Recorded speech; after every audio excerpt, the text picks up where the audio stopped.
Kasunod ng naunang kabanata, 2 araw matapos ang dakilang digmaan ng unang immortal, sina Qiuhong at Qinnan ay sumunod sa 3 haring immortal. Pagkatapos, ang buong grupo ng 5 ay lumapag sa nauna ng itinakdang lokasyon. Pinaalalahanan ni Fusin Immortal King, Floating Life Immortal King, si Qiuhong, bago pumasok sa kuweba ng Supremo, kailangan mong magsagawa muna ng sumpang Immortal Demonic upang matiyak na hinding-hindi mo isisiwalat ang lugar na ito. Masayang sumang-ayon si Qiuhong, walang problema. Sa kalangitan sa sandaling iyon ay isang karagatan ng malalim na asul na ulap. Maingat na nagtanong si Hongjin Immortal King, Crimson Brocade Immortal King, kay Qinnan, sigurado ka ba? Matatag na sumagot si Qinnan, sigurado, walang problema. Kaya't umupo siya at sinimulang paandarin ang Holam Batch, bulaklak na puti-asul. Ang kapangyarihan nito ay agad na lumabas. Napansin ni Fusin Immortal King, kasi simula pa lang, pero ang loob ng kuweba ng Supremo ay nagkaroon na agad ng reaksyon. Sa panig ni Qinnan, nag-aalala siyang nag-isip, hindi maganda ito. Sa kasalukuyan, ang aking pundasyon ng Dao ay nasira na, at ang aking lakas immortal ay nasa Human Immortal 8th layer lamang. Kung patuloy akong sisipsipin ng Holam Batch na ito, baka maging tuyot na bangkay ako. Sa sandaling iyon, iminungkahi ni Qinnan, 3 nakatatanda, naway magsalin kayo ng dalisay na lakas immortal sa aking katawan. Nang marinig ito, sumang-ayon ang 3 haring immortal, sige. At sabay-sabay silang nagsalin ng lakas immortal kay Qinnan. Sinipsip ni Qinnan ang lakas immortal, at ang Holam Batch ay patuloy na gumana ng ganoon. Pagkalipas ng 3 oras, biglang nagkaroon ng kakaibang pangyayari sa langit at lupa. Nagulat na nagtanong si Qiuhong, anong nangyayari? Sa sandaling iyon, napansin na rin ni Fusin Immortal King ang kakaibang pangyayari. Sumigaw siya, ang kaloob-looban ng kuweba ng Supremo, nagbukas na. Mayabang na tumawa ng malakas si Fusin Immortal King, hahaha. Qinnan, sa pagkakataong ito, malaki ang naitulong mo sa amin. Sumagot si Qinnan, 3 nakatatanda, masyado kayong magalang. Sa buong paglalakbay na ito, dahil sa inyong pag-aalaga kaya ako maayos na nakaakyat sa pagka-immortal. Masayang sinabi ni Hongjin Immortal King, sa madaling salita, sa pagkakataong ito, utang namin sa iyo ang isang pabor. Kinumpirma rin ni Dihon Immortal King, Earth Soul Immortal King, sa sandaling yon, tama. Nagbiling si Fusin Immortal King, mauuna na kaming pumasok sa kaloob-looban ng kuweba ng Supremo. Kayong dalawa, mas mabuting sa gitnang bahagi lang kayo gumalaw, huwag kayong pupunta sa malalim na parte. Pagkasabi nito, agad na umalis at naglaho na parang bula ang 3 haring immortal. Sa sandaling yon, iminungkahi ni Qiuhong kay Qinnan, Kuya Qinnan, punta na tayo sa gitnang bahagi. Tumanggi si Qinnan, mauna ka na. Kailangan kong pumunta sa kaloob-loobang bahagi. Nagulat si Qiuhong at sumigaw, ano? Kung gayon, sasama ako sayo. Hindi na rin nakatanggi si Qinnan sa napulot niyang kapatid kaya't sumang-ayon siya, sige. Sa kaloob-looban ng bangin, naglalakad si Qinnan habang bumubulong, hindi ko inaasahan, pagpasok pa lang sa bangin ay nahiwalay na ako kay Qiuhong. Mukhang pagpasok sa kaloob-looban ng kuweba ng Supremo, ang bagsak ay randomized. Kaya't nagpatuloy siya sa pag-akyat sa mga baitang. Maya-maya, lumitaw si Qinnan sa bungad ng isang kuweba. Nagtaka siya, nandito na ba ako? Walang pag-aatubiling pumasok si Qinnan sa loob. Ang mga bugso ng immortal na enerhiya sa loob ay nagpahilo kay Qinnan. Pagkatapos, biglang nagsara ng kusa ang pinto. Isang tinig mula sa piraso ng mapa na gawa sa balat ng hayop ang nagsalita, Qinnan, sa wakas, dumating ka na. Matagal ko nang hinintay ang araw na ito. Nagulat si Qinnan at nagtanong, anong ibig sabihin yan?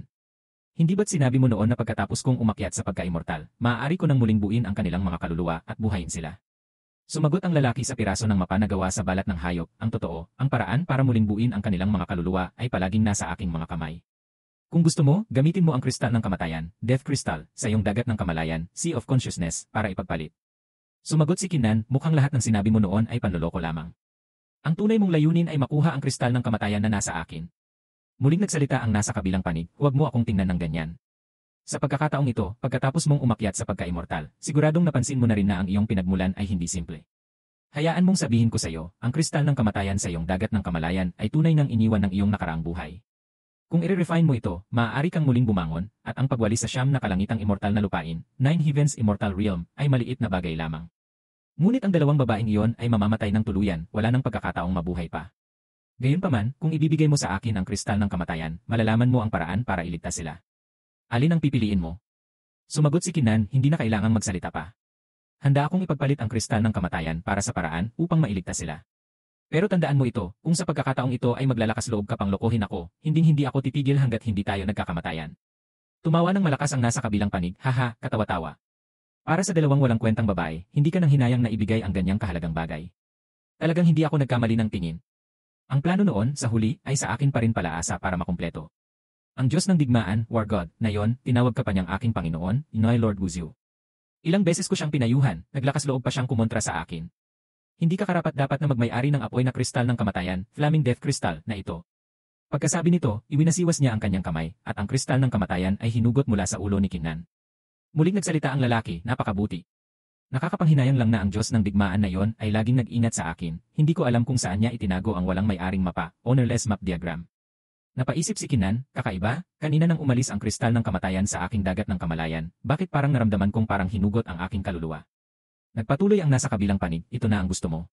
Ang altar na binanggit sa Jade Slip ay ang altar na nasa ilalim ko. Kasunod ng naunang kabanata, 2 araw matapos ang dakilang digmaan ng unang immortal, sina Qiu Hong at Kinan ay sumunod sa 3 haring immortal. Pagkatapos, ang buong grupo ng 5 ay lumapag sa nauna ng itinakdang lokasyon. Pinaalalahanan ni Fusin Immortal King, Floating Life Immortal King, si Qiu Hong, bago pumasok sa kuweba ng Supremo, kailangan mong magsagawa muna ng sumpang Immortal Demonic upang matiyak na hinding-hindi mo isisiwalat ang lugar na ito. Masayang sumang-ayon si Qiu Hong, walang problema. Sa kalangitan sa sandaling iyon ay isang karagatan ng malalim na asul na ulap. Maingat na nagtanong si Hongjin Immortal King, Crimson Brocade Immortal King, kay Kinan, sigurado ka ba? Matatag na sumagot si Kinan, sigurado, walang problema. Kaya't umupo siya at sinimulang paandarin ang Holam Batch, bulaklak na puti-asul. Ang kapangyarihan nito ay agad na lumabas. Napansin ni Fusin Immortal King, kasi simula pa lang, pero ang loob ng kuweba ng Supremo ay nagkaroon na agad ng reaksyon. Sa panig ni Kinan, nag-aalala siyang nag-isip, hindi maganda ito. Sa kasalukuyan, ang aking pundasyon ng Dao ay nasira na, at ang aking lakas immortal ay nasa Human Immortal 8th layer lamang. Kung patuloy akong sisipsipin ng Holam Batch na ito, baka maging tuyot na bangkay ako. Sa sandaling iyon, iminungkahi ni Kinan, 3 nakatatanda, naway magsalin kayo ng dalisay na lakas immortal sa aking katawan. Nang marinig ito, sumang-ayon ang 3 haring immortal, sige. At sabay-sabay silang nagsalin ng lakas immortal kay Kinan. Sinipsip ni Kinan ang lakas immortal, at ang Holam Batch ay patuloy na gumana ng ganoon. Pagkalipas ng 3 oras, biglang nagkaroon ng kakaibang pangyayari sa langit at lupa. Nagulat na nagtanong si Qiu Hong, anong nangyayari? Sa sandaling iyon, napansin na rin ni Fusin Immortal King ang kakaibang pangyayari. Sumigaw siya, ang kaloob-looban ng kuweba ng Supremo, nagbukas na. Mayabang na tumawa ng malakas si Fusin Immortal King, hahaha. Kinan, sa pagkakataong ito, malaki ang naitulong mo sa amin. Sumagot si Kinan, 3 nakatatanda, masyado kayong magalang. Sa buong paglalakbay na ito, dahil sa inyong pag-aalaga kaya ako maayos na nakaakyat sa pagka-immortal. Masayang sinabi ni Hongjin Immortal King, sa madaling salita, sa pagkakataong ito, utang namin sa iyo ang isang pabor. Kinumpirma rin ni Dihon Immortal King, Earth Soul Immortal King, sa sandaling yon, tama. Nagbiling si Fusin Immortal King, mauuna na kaming pumasok sa kaloob-looban ng kuweba ng Supremo. Kayong dalawa, mas mabuting sa gitnang bahagi lang kayo gumalaw, huwag kayong pupunta sa malalim na parte. Pagkasabi nito, agad na umalis at naglaho na parang bula ang 3 haring immortal. Sa sandaling iyon, iminungkahi ni Qiu Hong kay Kinan, Kuya Kinan, punta na tayo sa gitnang bahagi. Tumanggi si Kinan, mauna ka na. Kailangan kong pumunta sa kaloob-loobang bahagi. Nagulat si Qiu Hong at sumigaw, ano? Kung gayon, sasama ako sayo. Hindi na rin nakatanggi si Kinan sa napulot niyang kapatid kaya't sumang-ayon siya, sige. Sa kaloob-looban ng bangin, naglalakad si Kinan habang bumubulong, hindi ko inaasahan, pagpasok pa lang sa bangin ay nahiwalay na ako kay Qiu Hong. Mukhang pagpasok sa kaloob-looban ng kuweba ng Supremo, ang bagsak ay randomized. Kaya't nagpatuloy siya sa pag-akyat sa mga baitang. Maya-maya, lumitaw si Kinan sa bungad ng isang kuweba. Nagtaka siya, nandito na ba ako? Walang pag-aatubiling pumasok si Kinan sa loob. Ang mga bugso ng immortal na enerhiya sa loob ay nagpahilo kay Kinan. Pagkatapos, biglang nagsara ng kusa ang pinto. Isang tinig mula sa piraso ng mapa na gawa sa balat ng hayop ang nagsalita, Kinan, sa wakas, dumating ka na. Matagal ko nang hinintay ang araw na ito. Nagulat si Kinan at nagtanong, anong ibig sabihin yan? Hindi ba't sinabi mo noon na pagkatapos kong umakyat sa pagka-immortal, maaari ko nang muling buuin ang kanilang mga kaluluwa at buhayin sila? Sumagot ang lalaki sa piraso ng mapa na gawa sa balat ng hayop, ang totoo, ang paraan para muling buuin ang kanilang mga kaluluwa ay palaging nasa aking mga kamay. Kung gusto mo, gamitin mo ang kristal ng kamatayan, Death Crystal, sa iyong dagat ng kamalayan, Sea of Consciousness, para ipagpalit. Sumagot si Kinan, mukhang lahat ng sinabi mo noon ay panloloko lamang. Ang tunay mong layunin ay makuha ang kristal ng kamatayan na nasa akin. Muling nagsalita ang nasa kabilang panig, huwag mo akong tingnan ng ganyan. Sa pagkakataong ito, pagkatapos mong umakyat sa pagka-immortal, siguradong napansin mo na rin na ang iyong pinagmulan ay hindi simple. Hayaan mong sabihin ko sa iyo, ang kristal ng kamatayan sa iyong dagat ng kamalayan ay tunay nang iniwan ng iyong nakaraang buhay. Kung i-refine mo ito, maaari kang muling bumangon, at ang pagwalis sa siyam na kalangitang immortal na lupain, 9 Heavens Immortal Realm, ay maliit na bagay lamang. Ngunit ang 2 babaeng iyon ay mamamatay ng tuluyan, wala nang pagkakataong mabuhay pa. Gayunpaman, kung ibibigay mo sa akin ang kristal ng kamatayan, malalaman mo ang paraan para iligtas sila. Alin ang pipiliin mo? Sumagot si Kinan, hindi na kailangang magsalita pa. Handa akong ipagpalit ang kristal ng kamatayan para sa paraan upang mailigtas sila. Pero tandaan mo ito, kung sa pagkakataong ito ay maglalakas loob ka pang lokohin ako, hinding-hindi ako titigil hanggat hindi tayo nagkakamatayan. Tumawa ng malakas ang nasa kabilang panig, haha, katawa-tawa. Para sa 2 walang kwentang babae, hindi ka nang hinayang na ibigay ang ganyang kahalagang bagay. Talagang hindi ako nagkamali ng tingin. Ang plano noon, sa huli, ay sa akin pa rin palaasa para makumpleto. Ang Diyos ng digmaan, War God, na yon, tinawag ka pa niyang aking Panginoon, Inoy Lord Wuzyu. Ilang beses ko siyang pinayuhan, naglakas loob pa siyang kumontra sa akin. Hindi ka karapat-dapat na magmay-ari ng apoy na kristal ng kamatayan, Flaming Death Crystal, na ito. Pagkasabi nito, iwinasiwas niya ang kanyang kamay, at ang kristal ng kamatayan ay hinugot mula sa ulo ni Kinnan. Muling nagsalita ang lalaki, napakabuti. Nakakapanghinayang lang na ang Diyos ng digmaan na yon ay laging nag-ingat sa akin, hindi ko alam kung saan niya itinago ang walang may-aring mapa, ownerless map diagram. Napaisip si Kinnan, kakaiba, kanina nang umalis ang kristal ng kamatayan sa aking dagat ng kamalayan, bakit parang naramdaman kong parang hinugot ang aking kaluluwa? Nagpatuloy ang nasa kabilang panig, ito na ang gusto mo. Ang altar na binanggit sa Jade Slip ay ang altar na nasa ilalim ko. Biglang umilaw ang Jade Pendant sa baywang ni Kinnan. Nagulat si Kinnan at nagtanong, ha? Ang Jade Pendant na iniwan sa akin ni Chang Xiao Supreme ay tumutulong sa aking mapawi ang pakiramdam ng pagkaipit dahil sa Supreme Intent. Pagkatapos, nakita ni Iti Kwang Mayanyi, Batguang Mo ang 8 Brilliance Demon King, ang maraming espada at sable na nakasaksak sa lupa. Sumigaw siya, oh. Ang daming immortal na sable. Nakita ni Kinnan ang tatlong sable na kumikinang at agad ding nasabi, ang tatlong sable na yon. Naglaway si Iti Kwang Mayanyi at sinabing, Kiss ADSA. Lahat ng sable dito ay malamang ginamit ng Lien A.C. Lin, Ren Dao Zaizun Human Dao Supreme, noong nabubuhay pa siya. Lalo na ang tatlong sable na ito, malaki ang posibilidad na ito ang kanyang Lifebound Saber Key, instrumento ng sable na nakatali sa buhay. Pagkatapos, sinabi niya kay Kinnan, Kinnan, sasabihin ko na ang masakit na katotohanan. Sa mga ganitong uri ng pagkakataon tulad ng mga mahiwagang sandata at cultivation technique, asa tayo sa sarili nating kakayahan. Walang imik na sumagot si Kinnan, bahala ka. Muling nagsalita si Kinnan, hayaan mong tingnan ko kung gaano kalaki ang pagkakaiba ng tatlong immortal na sable na yon at ng Onten E, Duan Chen Dao Heaven Shattering Saber. Pagkasabi nito, iwinasiwas ni Kinnan ang Onten E. Ang pulang liwanag sa sable ay matinding kumalat. Sumigaw si Iti Kwang Mawan, lintik. Bilisan mo, itago mo ang sable. Kung maapektuhan ang Saber Tomb, libingan ng mga sable, dito, magiging napakalaking killing intent, intensyong pumatay. Masayang sinabi ni Kinnan, ngayon mo lang sinabi, huli na. Kaya't ang tatlong sable ay lumipad upang tatarin si Kinnan. Walang imik na itinaas ni Kinnan ang Onten A para sumalad. King! King! King! Walang tigil na inatake ng tatlong immortal na sable si Kinnan, pagkatapos ay nahulog ang mga ito sa ibaba. Sa sandaling ito, natakot din si Iti Kwang Mayanyi, mga Lifebound Immortal Saber ng isang 9 Heaven Supreme, pero hindi man lang nakalaban sa isang sable na hawak ng isang Earth Immortal. Sa sandaling ito, masayang napaisip si Kinnan, talagang hindi nagpapahuli ang Onten sa mga immortal na sable. Sumigaw si Iti Kwang Mayanyi, Kinnan, pakshet ka. Hindi ka ba pwedeng mag-ingat ng kaunti sa ginagawa mo? Kahit na sa pagkakataong ito ay swerteng walang nangyari. Ngunit pagkatapos, isang kulay ube na alimpuyo ang lumitaw sa ilalim ng mga paa ni Kinnan. Natulala si Iti Kwang Mayanyi at nagtanong, ha? Anong nangyayari dito? Pagkatapos, parehong nahulog sina Kinnan at Iti Kwang Mayanyi sa ibaba. Sumigaw si Iti Kwang na parang kinakatay na baboy, Sumakit ang ulo ni Kinnan sa sigaw nito at agad na sumigaw ng may pagkainis, tanga. Huwag ka nang sumigaw. Pagkatapos, sabay silang dalawa na patuloy na nahulog pababa. Pagkatapos, dire-diretso silang dalawa na bumagsak sa lupa at nawalan ng malay. Maya-maya, unang nagising si Iti Kwang Mayanyi, hinawakan niya ang kanyang ulo at bumuntong hininga, uff. Pagkatapos, umupo na rin si Kinnan sa tabi niya. Galit na sumigaw si Iti Kwang, Kinnan. Bakit ba palagi kang gumagawa ng mga bagay nang hindi pinag-isipan ng mabuti, ha? Ngayon, tingnan mo. Hindi natin alam kung saan tayo napadpad. Kinakamot ni Kinnan ang kanyang ulo at sinabing, huwag kang mag-alala. Kung nandito na tayo, magiging maayos din ang lahat. Pagkatapos, napansin ni Kinnan ang isang bato na may kakaiba. Ha? Ang batong ito.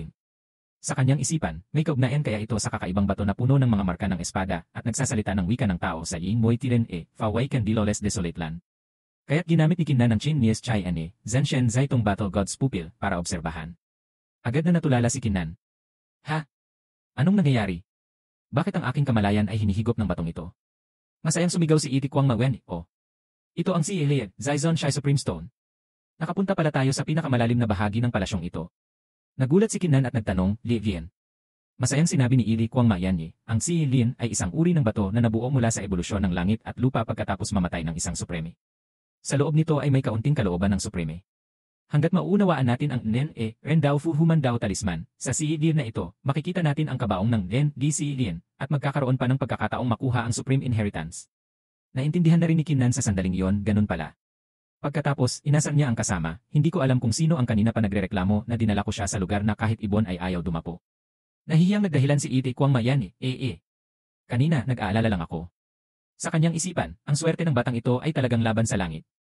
Mukhang ang pakikipagtulungan sa kanya ay isang napakatalinong desisyon. Muling napaisip si Kinnan, hindi nakapagtataka kung bakit hinigop ng batong ito ang aking kamalayan kanina. Mukhang para papasukin ang aking kamalayan sa loob ng Lien at maunawaan ang Lien A. Kung ganoon, subukan natin ulit. Kaya't ginamit niya ang Chin Nias Chai Anye. Nang makita ito, nagalit si Iri Kwang Mayenye at naisip, ang batang ito ay talagang tuso. Nauna pang mag-unawa. Sa sandaling ito, ang kaluluwa ni Kinnan ay nagulo na. Naging tulala siya na parang asong duling, nakikita ang sarili sa isang di pamilyar na lugar. Nagulat si Kinnan at nagtanong, ang lugar na ito ba ang espasyo sa loob ng Lien? Pagkatapos, nakakita siya ng isang babaeng may hawak na sable na sumasayaw ng walang direksyon. Muling napaisip si Kinnan, ito ba ang cyber intensyon ng sable ng Lien A. Lien noon? Kaya't nagpasya siya, susunod, dahan-dahan kong obserbahan. 8 araw ang lumipas, si Kinnan ay nag-uunawa pa rin sa lugar na ito. Tuwang-tuwang sumigaw si Ik Kwang Mayan, hahaha. Ang inyong hari, Yen this King, ay tunay niyang may pambihirang talento. Nakakuha ng pagkilala mula sa Lien at nakakuha ng 3 markang Lien E, San Wen Ren Dao Fu 3 Pattern Human Dao Talisman. Masayang-masaya niyang tiningnan si Kinnan sa likuran. Ngunit nang makita niya ang anting-anting sa kamay ng kasama, sumigaw si Iti Kwang, lintik. 9 na markang Lien E, Jiu Wen Ren Dao Fu 9 Pattern Human Dao Talisman. Napaisip si Kinnan, ang sinig ng sable ng Lien ay talagang nakakaasam. Sa sandaling ito, isang boses ang narinig, Kinnan. Bakit ka nandito? Ha? Ang boses na ito ay Nagtanong muli si Kinnan, 2 nakatatandang haring immortal, bakit kayo nandito? Mabilis na nagtago si Iri Kwang Mawenje sa likod ni Kinnan. Oh, kayo palang 2 tarantadong iyon. Nagulat si Kinnan at nagtanong, nasaan si nakatatandang Hongjin, Crimson Brocade Immortal King? Pautal-utal na sumagot si Fusin Immortal King, Floating Life Immortal King, si Hongjin siya sa kasamaang palad na matay na. Nang marinig ito ni Kinnan, agad siyang nataranta at sumigaw, ano? Sa puso ni Kinnan, napansin na niya ang isang bagay na hindi tama. Nagsisinungaling siya. Nagtanong si Fusin Immortal King, kayong 2, paano kayo nakarating dito? Sumagot si Kinnan, nagkataon lang kaya kami nakarating dito. Nagtanong muli si Fusin Immortal King, Kinnan, ang anting-anting sa kamay mo. Tiningnan ni Fusin Immortal King ang anting-anting sa kamay ni Kinnan at sinabing, ito ba talaga ang 9 na markang anting-anting ng tao at dao? Kinnan, talagang pinahanga mo ako. Napakahalaga sa akin ang anting-anting ng tao at dao na ito. Maaari mo ba itong ibigay sa akin? Dati na tayong nagtulungan, siguradong alam mo ang estilo ko sa paggawa ng mga bagay. Hinding-hindi kita pababayaan. Itinuro ni Iti Kwang Mayenye ang mukha ni Fusin Immortal King at sinabing, akala mo ba kaming 2 ay mga tanga? Kung mas marami ang marka ng anting-anting ng tao at dao, mas malaki ang tsansang makuha ang pamana ng Supremo. Akala mo ba hindi namin alam yon? Namutla si Kinnan sa sandaling ito at napaisip, ang totoo, hindi ko talaga alam yon. Galit na sinabi ni Iti Kwang Mayenye, kung balak nyo na palang magnakaw, bakit pa kayo nagpapanggap dito? Si Hongjin Immortal King na yon, baka pinatay nyo na, ano? Nang marinig ito, nagdilim ang mukha ng 2 haring immortal. Sinabi nila, Kinnan, alang-alang sa ating dating pinagsamahan, bibigyan kita ng isang pagkakataon. Hanggat kusang loob mong ibibigay ang 9 na markang anting-anting ng tao at dao, palalagpasin kita. Malamig na sinabi ni Kinnan, mukhang si nakatatandang Hongjin ay talagang pinatay nyo. Itinaas ni Dihon Immortal King ang kanyang kamay at sinabing, para sa pamana ng Supremo, ang kaunting pinagsamahan na yon ay hindi na kailangan. Sinabi rin ni Fusin Immortal King, Kinnan, palagi kitang hinahangaan. Kahit na naputol ang iyong pundasyon ng dao, naniniwala akong darating ang araw na makakabawi ka. Ngunit dahil umabot na sa ganito ang sitwasyon, mapipilitan na akong kumilos. Sa sandaling ito, nagulat si Iti Kwang Mayenye at napaisip, ang pundasyon ng dao ng batang ito, naputol na pala. Iwinasiwas ni Fusin Immortal King ang kanyang kamay at ginamit ang isang teknike, langit at lupa ay nagiging mga balahibo ng Phoenix. Isang serye ng mga balahibo ng ibon ang lumipad. Sa sandaling iyon, tinakpan ng mga balahibo ang buong kalangitan, at ang aura ay napakatindi. Napaisip si Iti Kwang Mayenye, ang tarantadong ito, napakasama kong umatake. Galit na sinabi ni Kinnan, Fusin, Dihon, akala niyo ba ako'y isang maliit na laruan na pwede niyong paglaruan? Pagkatapos, itinaas niya ang kanyang kamay, at isang ilusyon ng pulang liwanag ang lumabas. Pagkatapos, mula sa langit, isang malaking anino ng tao ang lumitaw. Ang aninong ito ay naglabas ng napakatinding pressure. Namutla na parang puwit ng palakas si Fusin at nagtanong, kalooban ng isang 9 na kalangitang supremo. Pagkatapos, ang aninong iyon ay diretsong sumalakay kina Dihon at Fusin Immortal King. Agad na bugbog sarado ang 2. Malamig na sinabi ni Kinnan, alang-alang sa dati niyong tulong sa akin, umalis na kayo ngayon. Maaari ko kayong hindi patayin. Napaisip muli si Kinnan, gamit lamang ang 2 natitirang intensyon ng Supremo, tiyak na hindi ko sila matatalo. Sa ngayon, kailangan ko silang lokohin. Tumayo si Fusin Immortal King at sinabing, Kinnan, itong maliit na pakulo, gusto mo pa akong lokohin? Gamit lamang ang ilang natitirang kalooban sa Jade Pendant na ibinigay sa iyo ni Chang Xiao Supreme, gusto mo kaming paalisin ni Dihon at isuko ang pamana ng Supremo. Muling nagsalita si Iri Kwang Mawenye, pero kung lalabanan niyo kami ng buong lakas, pareho lang tayong masasaktan. Pagdating ng panahong iyon, kahit makapasok pa kayo sa kabaong ng Supremo ng tao at dao, wala na kayong sapat na lakas para harapin ang mga intensyong pumatay sa loob. Hindi ba't mas malaki ang mawawala kaysa makukuha? Napakasimple. Bakit hindi na lang tayo umasa sa sarili nating kakayahan para pag-agawan ang pamana ng Supremo sa loob ng kabaong ng Supremo ng tao at dao? Ano sa tingin nyo? Tumawa ng malakas si Dihon Immortal King, haha. Pinapakiusapan nyo kaming makipagtulungan sa inyo. Baka naman ngayon, kayo na ang tulad ng malakas na pana na naubusan na ng lakas. Kailangan ko lang Ngunit sinabi ni Fusin Immortal King, sige, pumapayag ako sa inyo. Nagulat si Dihon Immortal King at nagtanong, Fusin, ikaw Sumagot si Fusin Immortal King, Dihon, kung pumayag na ako sa kanila, natural na mayroon akong dahilan. Nang marinig ito, sumunod na rin si Dihon Immortal King sa desisyon ni Fusin Immortal King. Sige na. Agad na nagtanong si Fusin Immortal King, Kinan, anong naiisip mo? Sumang-ayon si Kinan, kung gayon, gawin natin yan. Sa kanyang puso, napaisip siya, salamat naman. Iminungkahi ni Fusin Immortal King, kung gayon, bago tayo pumunta sa kabaong ng Supremo ng tao at dao, kailangan muna naming ni Dihon na maunawaan ang bato ng Supremo. Naway manatili kayong dalawa dito at maghintay sandali. Kapag nakuha na namin ang anting-anting ng tao at dao, pwede na tayong sabay-sabay na umalis. Nagbanta si Fusin Immortal King, kung maglalakas loob kayong tumakas, huwag niyo kaming sisisihin kung hindi kami magiging magalang. Sumagot si Kinan, palagi akong tumutupad sa pangako. Huwag kayong mag-alala. Nagdagdag si Fusin Immortal King, mabuti kung ganoon. Sinabi ni Fusin Immortal King sa kanyang kasama, kung gayon, hahanap muna tayo ng lugar para umupo at mag-unawa. 8 araw ang lumipas, lahat silang 4 ay nakaupo at humihinga ng hangin doon. Itinaas ni Fusin Immortal King ang kanyang kamay, at doon ay may ilang anting-anting ng tao at dao. Nadismaya ang taong ito at napaisip, 2 marka lang. Tumawa ng malakas si Iti Kwang Maianye, nanunuya, hahaha. Kinan, nakikita mo ba? Sila, mga haring immortal, pero 2 markang anting-anting ng tao at dao lang ang nakuha nila. Hindi nakapagtataka kung bakit ang talento nila ay hindi hamak na mas mababa sa akin. Nang marinig ito, galit na sumigaw si Dihon Immortal King, gusto mo bang mabugbog, ano? Akala mo ba hindi ko kayang sirain ang ating kasunduan? Ngunit sinaway ni Kinan si Iti Kwang, tumahimik ka, Iti Kwang. Nagpaalala si Iti Kwang Maianye, hindi ko naman alam na ganoon siya kadaling mawalan ng kontrol. Sinabi ni Fusin Immortal King, sige na. Ngayon, sabay-sabay nating i-refine ang mga anting-anting. Pagkatapos, pwede na tayong pumasok sa kabaong ng Supremo ng tao at dao. Pagkatapos, sabay-sabay nilang ni-refine ang mga anting-anting ng tao at dao. Pagkatapos noon, lumipat sila sa lokasyon ng Jade Honored Exquisite Lake. Ang mga paru-paro dito ay nagambala. Ligtas na lumapag si Kinan sa lupa. Sa sandaling ito, tumingala si Iti Kwang Maianye sa langit at sumigaw, anak ng. Ito ang Jade Dragon Lake na nabuo mula sa pagpipino ng langit at lupa. Sinabi ni Fusin Immortal King, narinig ko na ang Jade Honored Exquisite Lake, sa bawat 10 milyang radius, ay kayang bumuo ng isang Heavenly Immortal. Ang lawak ng Jade Honored Exquisite Lake sa harap natin ay baka umaabot sa ilang daang milyang radius. Ang dalisay na immortal na enerhiyang taglay nito ay tiyak na hindi ka panipaniwala. Sa sandaling ito, nagulat si Kinan at nagtanong, anong nangyayari?